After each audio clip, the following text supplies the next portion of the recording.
So we're here in Brisbane, California, right outside of San Francisco, in a factory that makes American Giant clothing.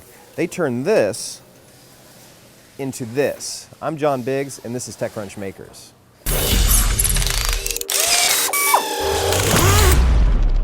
So I'm here with Bayard Winthrop, CEO and founder of American Giant, and this is your manufacturing facility in Brisbane, California. And it's just outside of San Francisco, and this is a full-bore clothing manufacturer, right? That's right. It's what we call a cut and sew facility. It's one of 5 that we use across the United States, 2 in California, 3 in North Carolina.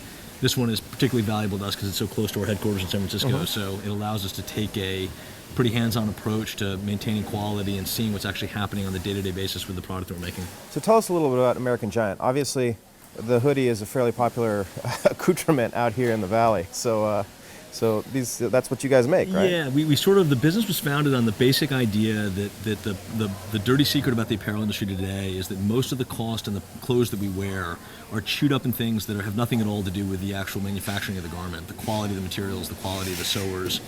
And that the apparel business has become about very complex and expensive distribution and very expensive marketing. And the bet with American Giant was to say that consumers care much more today about great quality product and much less about the other things. And so it was about using the internet with a direct consumer model to build fantastic stuff, make it in the United States. And we wanted to start with a sweatshirt because we felt that it was a good, important, iconic silhouette that had been unattended in the market, that wasn't as good as it could have been. How did you start building these sweatshirts? So the business started, I spent almost all of my career in manufacturing, most of the last 20 years in manufacturing of footwear and apparel and accessories. And I became pretty obsessed about the inefficiencies that were in the manufacturing process, particularly domestically here in the States. And I felt that there was a real opportunity to do something special with American manufacturing and take advantage of some of the best sewers in the world that are here in the States that really, frankly, have not been taken advantage of in the last 20 years. And so the idea was to look hard at not so much the cost of the manufacturing side, which I believe has been made pretty efficient over the last 40 years, but to take a really hard and critical look at all the other costs in the apparel industry.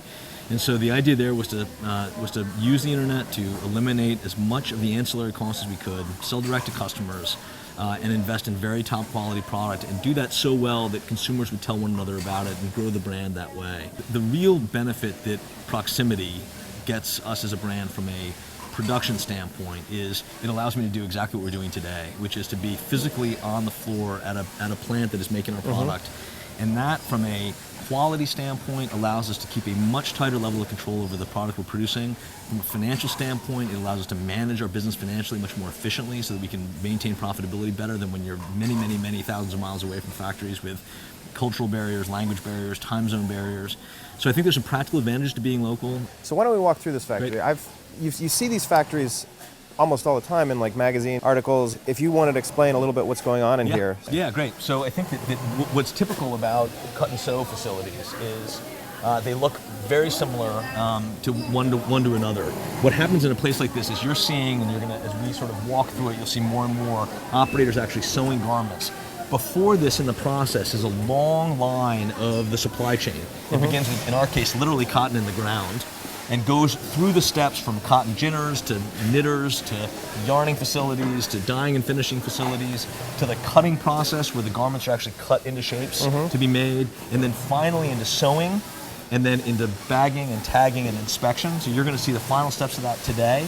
But this is a facility, there's a sewing factory. You'll see that very typically lots of power lines and lighting, bright lighting in facilities like this that try to get good lighting onto needlework, right? So operators, and I think we've got some of the finest sewers in the United States working here. We're lucky about that. There's some fantastic operators here. Light is really important there, so that you can see good visibility on what you're actually working on.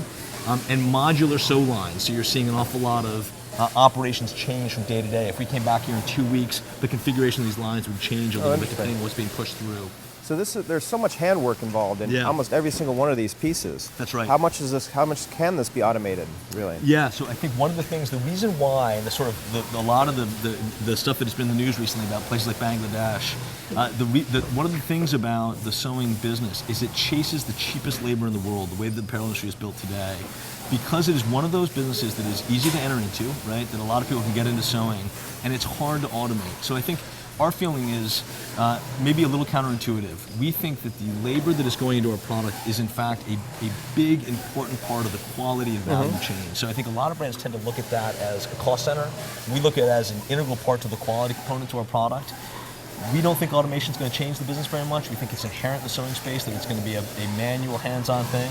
What we tend to look for is trying to find sewers that are of the best quality, so that we can recover a lot of the great American-made clothes I grew up around, 40, 50 years ago, where stuff was made to last for a long time.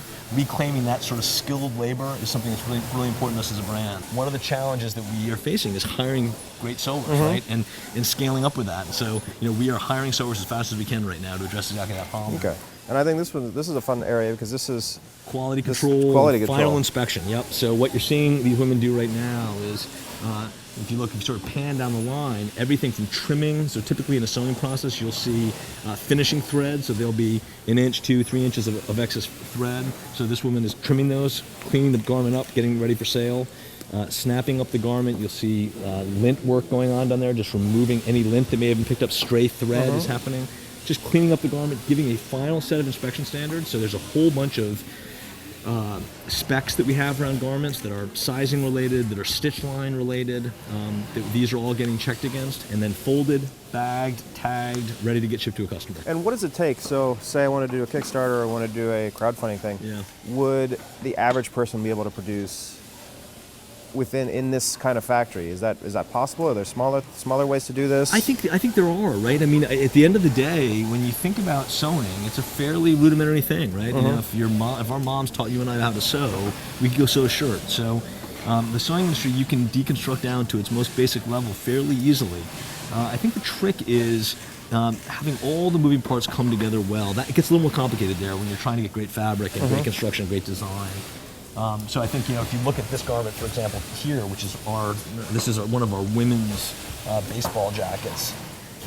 There's a lot of detail going into this garment, from, custom, in our case, custom-made snaps, to custom ribbing, to double welt pockets here. So this detail here, those are pretty complicated things. But if you wanted to detune the garment, make a more simplistic version, you and I could get in the sewing business with a sewing machine and a good idea. Let's do it. We'll do it out of my garage in Brooklyn. Yeah, there you go. All right. Well, thank you very much for this. This is great to see because I never get to see.